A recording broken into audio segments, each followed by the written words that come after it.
Salut à tous, bienvenue sur ICTV. Pour soutenir la chaîne, abonnez-vous et likez. C'est parti.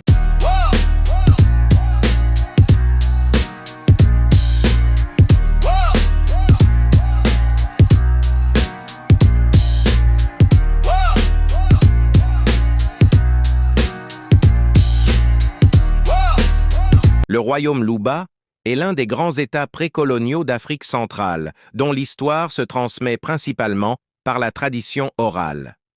Voici un aperçu de son histoire, origine et fondation.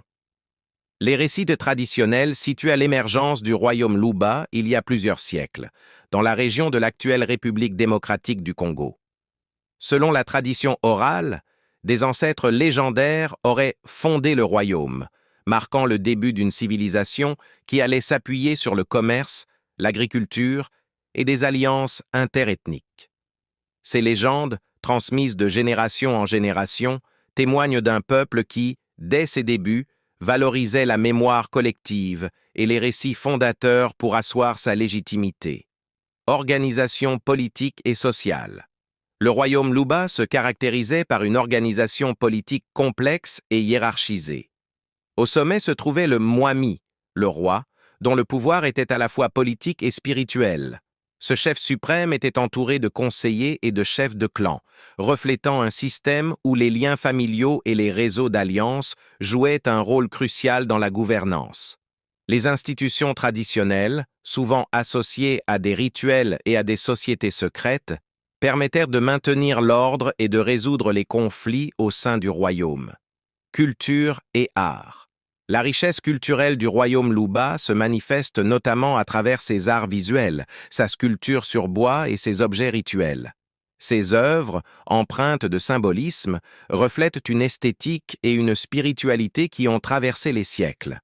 La tradition orale, en plus de transmettre l'histoire politique, contenait des récits sur les origines, les exploits des héros et la relation du peuple avec le monde spirituel. Cette culture artistique et spirituelle contribue encore aujourd'hui à l'identité des populations de la région. Défis, expansion et héritage. Au fil du temps, le royaume Luba a connu une période d'expansion et de prospérité grâce au commerce régional et aux alliances stratégiques. Toutefois, comme beaucoup de royaumes précoloniaux, il a aussi fait face à des défis internes, lutte pour le pouvoir, rivalité entre clans et externes, conflits avec d'autres États voisins. L'arrivée de la colonisation européenne a profondément bouleversé cet équilibre, contribuant au déclin des structures traditionnelles. Néanmoins, l'héritage du royaume Luba demeure vivant, tant dans la mémoire collective que dans les formes artistiques et culturelles qui perdurent. Conclusion. L'histoire du royaume. Luba est celle d'un peuple aux traditions riches et complexes, qui a su bâtir un État organisé et influent en Afrique centrale. Même si la documentation écrite reste limitée et que la transmission se fait surtout par la tradition orale, l'étude du royaume Luba offre aujourd'hui des clés essentielles pour comprendre la dynamique sociale, politique et culturelle des sociétés africaines précoloniales.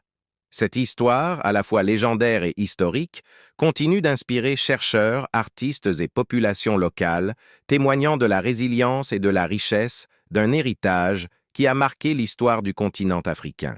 Abonnez-vous et likez.